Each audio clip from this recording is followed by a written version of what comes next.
Respondeu Jó ao Senhor e disse: bem sei eu que tudo podes, e nenhum dos teus pensamentos pode ser impedido.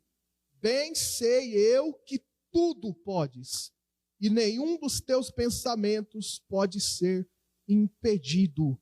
Amém? Vamos orar ao Senhor. Senhor Deus e Pai, em nome de Jesus, nós oramos a Ti, agradecemos o Senhor, meu Deus, pela Tua palavra, pela oportunidade de estarmos aqui nesta manhã, Senhor. Alimenta, Deus, a nossa alma, fala conosco, Deus. Nós queremos ouvir a Tua voz, que o Teu Espírito Santo faça a Tua obra sobre as nossas vidas. Meu Deus, nós abrimos o nosso coração para receber aquilo que Tu tens para as nossas vidas. Deus, nós Te louvamos e Te agradecemos. Muito obrigado, em nome de Jesus, o Teu Filho. Amém. E graças a Deus.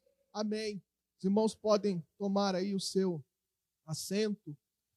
Irmãos, aqui nós temos uma declaração, entre tantas outras que Jó, ele deixou no seu livro, mas uma declaração bem incisiva, ou seja, bem forte, bem enérgica e direta, acerca de quem ele pensava de Deus. Nós temos ao longo do livro de Jó diversas declarações que são fortes.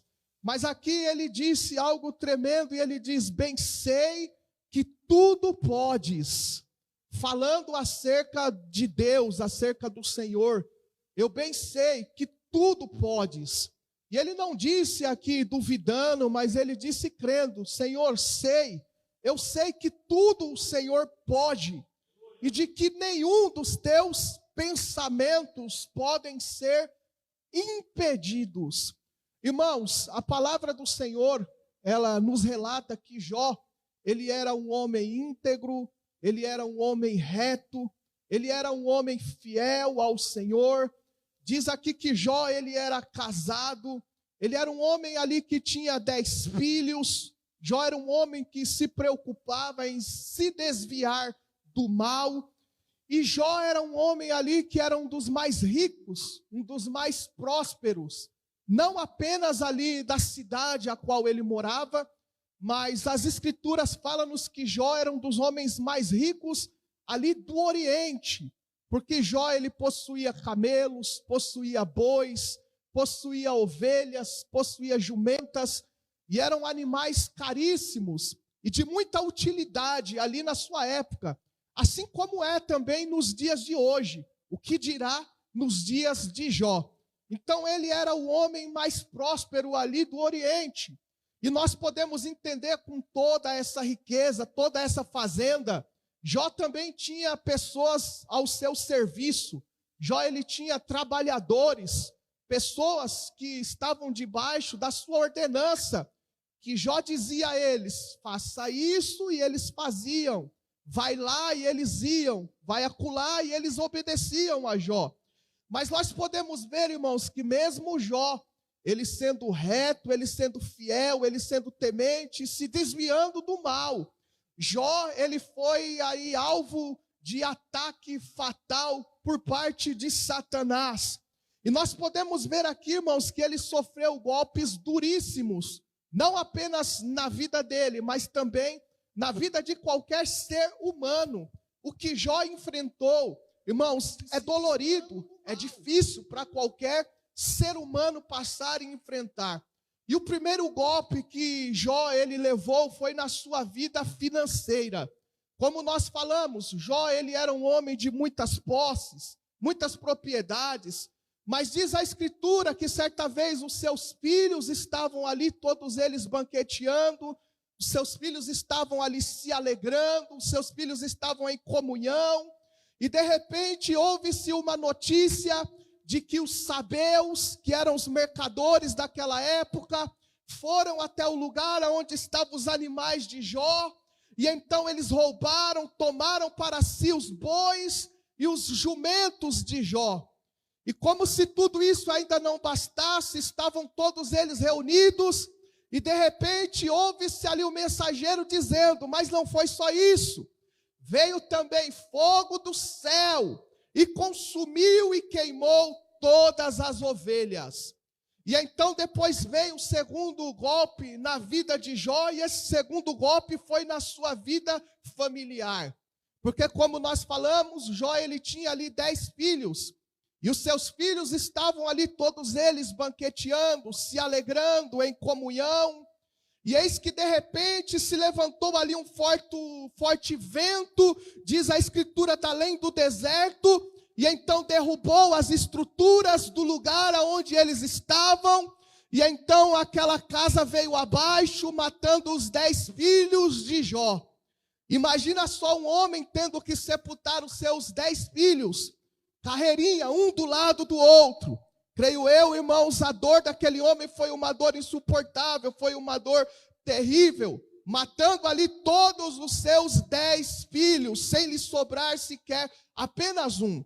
E como se isso não bastasse, veio o terceiro golpe na vida de Jó. E esse terceiro golpe foi na saúde daquele homem. Quando nós lemos em Jó, capítulo 2, versículo 7, versículo de número 8, fala-nos que esse homem ele foi acometido com uma enfermidade, e esta enfermidade ela vinha desde o alto da cabeça até a planta dos seus pés. E diz que Jó ele foi ferido com úlceras, com chagas malignas, a ponto de ele ter que procurar cacos de telha para poder coçar aquela ferida. E diz a escritura que Jó ele se assentava nas cinzas. Era um sinal de humilhação naquela época. E Jó se assentava naquelas cinzas e começava ali a coçar a sua enfermidade, a coçar aqueles tumores. Imagina só a dor que aquele homem sentia, as suas feridas sendo raspadas, e dia após dia, Jó ia de mal a pior. E então nós poderíamos imaginar, já aconteceu tudo o que tinha de acontecer de ruim na vida de um homem. Mas aí Jó ele sofre o quarto golpe na sua vida, e esse golpe é o golpe conjugal. Irmãos, nós sabemos muito bem que numa vida entre casal, o que se espera é sempre o apoio de um para com o outro. Um exemplo, esposa está passando por um período difícil, o que se espera é que a esposa apoie o seu marido, e vice-versa, que um apoie o outro, que ambos estejam em comunhão. Mas depois da mulher de Jó ver ele sofrendo, enfermo, perdendo os seus bens, perdendo os seus filhos, ela olha para ele e ela diz: como que você mantém ainda a sua integridade? Porventura ainda você se manterá íntegro, fiel a este Deus? Amaldiçoa esse Deus e morre. Nós podemos ver, irmãos, que talvez a atitude correta daquela mulher poderia ser: Jó, não estamos entendendo nada, o porquê que isso está acontecendo. Não estou compreendendo o porquê que você está doente. Não compreendo o porquê que os sabeus vieram e roubaram os animais. Não compreendo por que veio fogo dos céus e queimou as ovelhas. Mas eu estou contigo para o que der e para o que vier. Vamos orar, porque esse Deus ele tem poder de restituir. Mas primeira atitude da mulher: você vai continuar sendo íntegro a esse Deus. Amaldiçoa esse Deus e morre.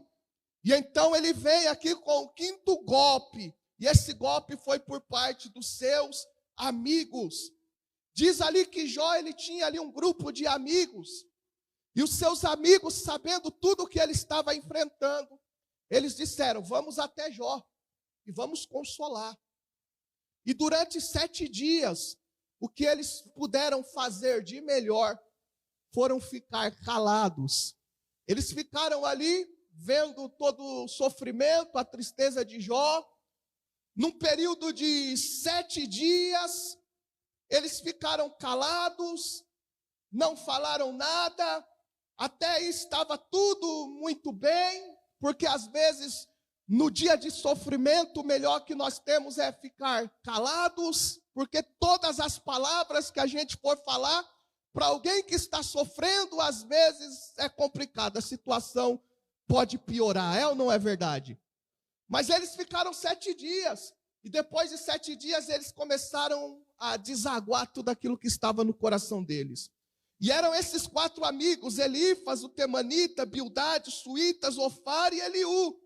E nós temos aqui, olha só, Elifas, quando ele vê Jó naquela situação, ele começa a dizer, Jó está passando por isso porque ele pecou.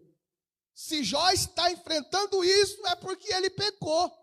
E ele deu um conselho para Jó, ele disse, se eu fosse você, Jó, eu buscaria a Deus, entregaria a tua causa ao Senhor, porque talvez, quem sabe, o Senhor mude a sua sorte. Imagina só, a pessoa já está sofrendo, e de repente chega alguém e fala, você está sofrendo por causa dos seus pecados. Irmãos, é óbvio, nós sabemos que tudo o que existe de ruim nos dias de hoje, é por causa do pecado original. Isso não tem como nós escapar, não tem como fugir.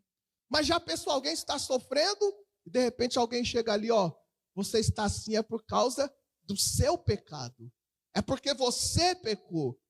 E como se isso não bastasse, aí chega Bildade, o Suíta, e ele reforça, e ele diz, Jó continua a sofrer porque ele não admite o seu pecado.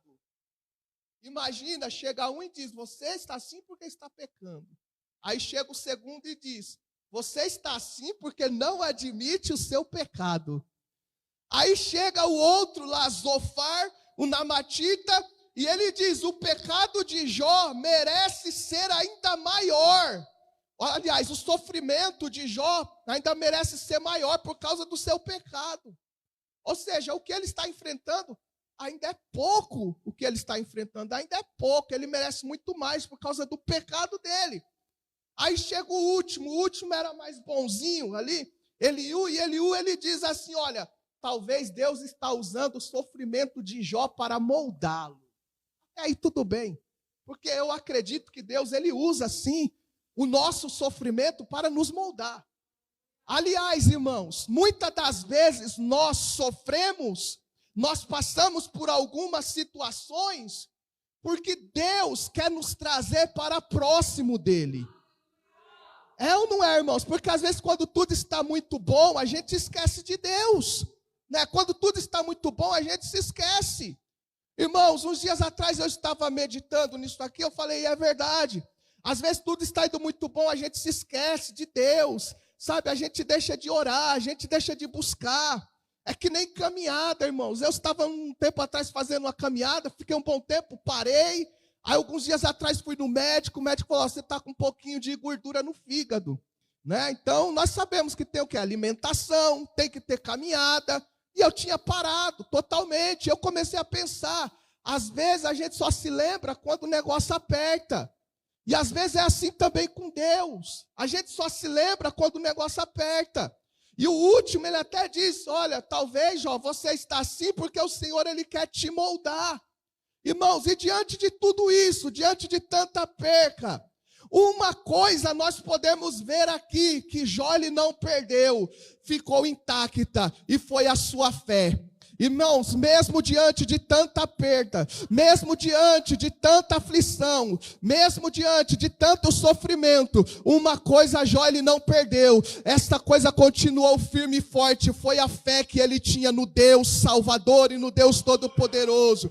No capítulo de número 19, irmãos, diz ali que Jó ele se sentia quebrado, Jó ele diz, eu me sinto quebrado de todos os lados, abandonado pelos meus amigos, Jó ele diz, eu estou aqui pele e osso, nem os meus criados me atendem mais, aqueles que eu dizia, vai aqui, vai acolá, eles faziam, agora eles não me obedecem mais. Mas irmãos, Jó, ele disse algo tremendo e ele declarou, mas eu sei que o meu Redentor vive, e que por fim ele se levantará sobre a terra.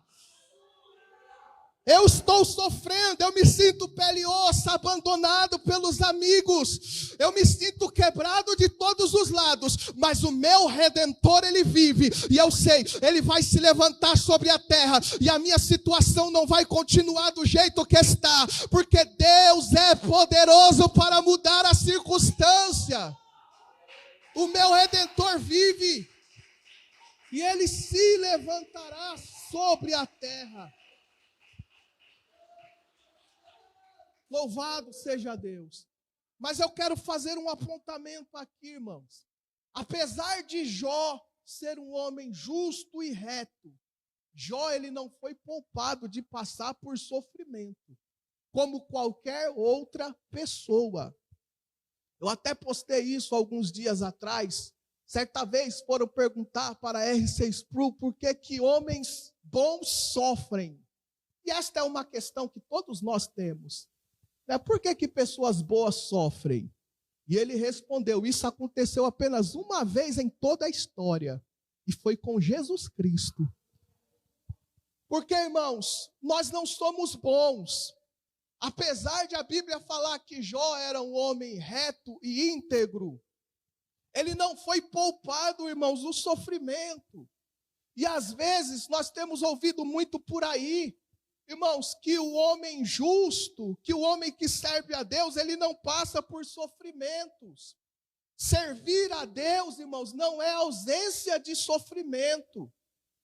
Servir a Deus não é garantia que nós não vamos sofrer. Jesus, ele diz, no mundo nós teremos aflições. Mas ele disse, tenham bom ânimo. Tenham bom ânimo. Irmãos, eu não quero aqui pregar, ensinar doxologia para ninguém, não. Não quero ensinar acerca de louvor, mas tem algo aí que é cantado por gerações e gerações. Nós cantamos, vimos nas igrejas e vai continuar sendo cantado. Um louvor que diz assim, que Deus não rejeita oração. Oração é alimento. Nunca vi um justo sem resposta ou ficar no sofrimento. E eu fico pensando, mas será mesmo?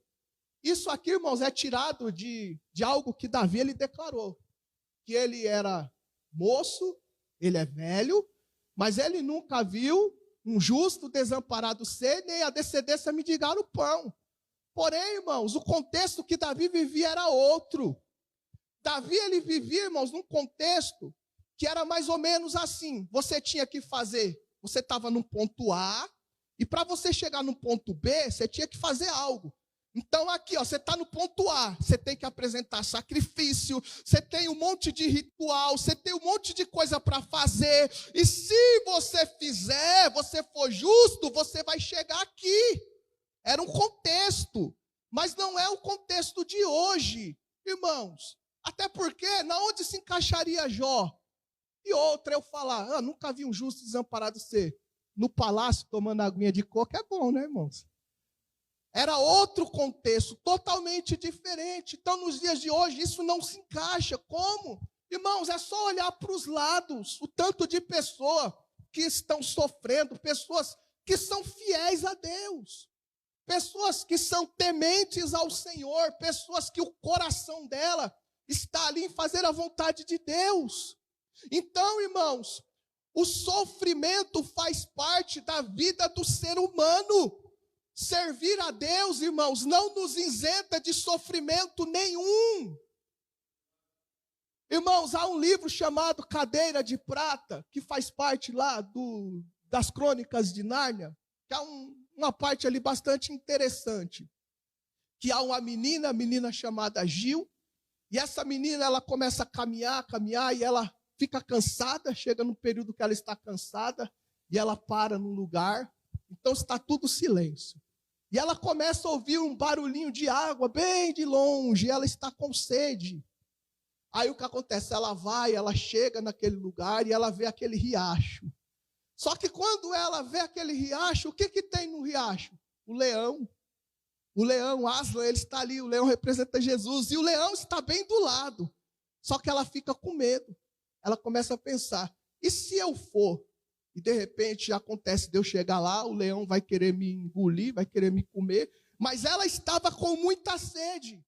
E o leão, vendo ela, o leão pergunta para ela, você está com sede?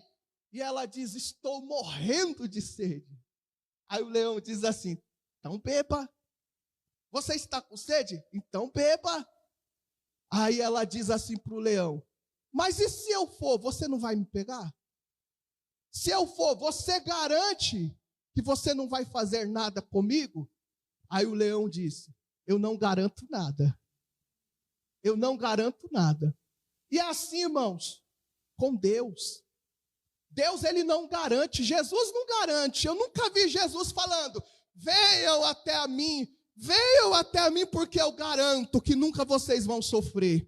Venham até mim porque eu garanto que ninguém vai ficar doente, que ninguém vai ficar desempregado, que ninguém vai sofrer decepção amorosa, que ninguém vai sofrer decepção com os amigos. Venham até mim porque ninguém vai te abandonar, não. Não, irmãos, o leão da tribo de Judá, ele nunca disse isso, mas uma coisa é certa, ele diz, na hora que você precisar, o riacho vai estar disponível, venha até a mim e beba, e eu te darei de graça da água da vida. Jesus não prometeu que não teríamos dias maus, mas ele disse que no dia em que você precisar, você vai ter consolo, você vai ter conforto, você vai ter a água da vida, você vai ter o Espírito Santo te ajudando no meio da tua caminhada. Quem crê nisso, meu irmão? Isso sim ele garante. Isso ele garante. Jesus, Deus, nunca prometeu ausência de aflição, sofrimento. O fato é que sempre que você precisar beber desta água, o riacho vai estar lá. Sempre que você precisar de ajuda, de alívio, de consolo, sempre que você precisar, ele vai estar lá. Essa é a diferença, irmãos, que nós passamos pela dificuldade, mas nós não passamos sozinhos. E nós temos, irmãos, que aprender e ser identificados com isso. Porque quando, irmãos, nós somos ensinados apenas a vencer, vencer, vencer, vencer, conquistar, conquistar, conquistar. Quando chega o dia mau, a gente não suporta, né? Quando você ensina uma criança, seja lá o que for, é só vitória, vitória, vitória, só bem, isso. Quando chega o dia mau, a pessoa não consegue, ela se frustra, fica oprimida, fica depressiva. Por quê? Porque ela está sendo preparada apenas para o dia bom. Agora, irmãos, é óbvio, o pastor já citou aqui algumas vezes, ninguém levanta pela manhã, irmão, dizendo, hoje eu quero sofrer. Não. Antigamente, alguns anos atrás, irmãos, tinha um grupo que orava para Deus mandar prova. Não sei se você é desse tempo. Tinha um grupo de irmãos que orava, falava, Senhor, manda prova. Misericórdia. Senhor, manda prova, porque se o Senhor mandasse prova e a pessoa passasse pela prova, ela seria aprovada. Mas misericórdia, eu acordar pela manhã pedindo para Deus mandar prova, uma prova igual a de Jó, já pensou, irmãos? Não consegue, às vezes a gente está sentindo aí uma dorzinha. Uns dias atrás, irmão, cortei a unha, ficou um negocinho, um pedacinho aqui assim, meu Deus, já tive que chamar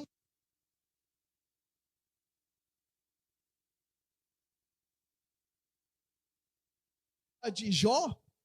Não tem como, a gente não pede. Mas uma coisa nós temos que estar cientes, irmãos, que nós não estamos imunes. Nós não estamos ausentes de enfrentar também os dias maus. Mas guarda isso no teu coração. Deus, ele passará contigo em tudo o que você tiver que passar. Deus, ele vai estar com você lado a lado. Deus, ele não vai te deixar. Pastor Washington até disse aqui, pode uma mãe que amamentou o seu filho, que criou o seu filho, se esquecer dele. Mas eu, Senhor, todavia, jamais me esquecerei de ti. O Senhor está contigo, irmãos. Naquilo que você passar, que você enfrentar, creia nisso, você não estará só, porque há um que está contigo até a consumação dos séculos, e o nome dele é Jesus Cristo. Nele você pode confiar. E aí, nós encerramos com aquilo que Jó, ele disse lá no início, em Jó 42. Bem sei que tudo podes, e nenhum dos teus pensamentos pode ser impedido. Jó aqui, irmãos, ele entendeu a soberania de Deus. Então, em tudo, Deus, ele é soberano. Em tudo, irmãos, Deus, ele é soberano. naquilo que você está enfrentando, Deus ele é soberano. Precisa desesperar, Deus está no controle de todas as coisas.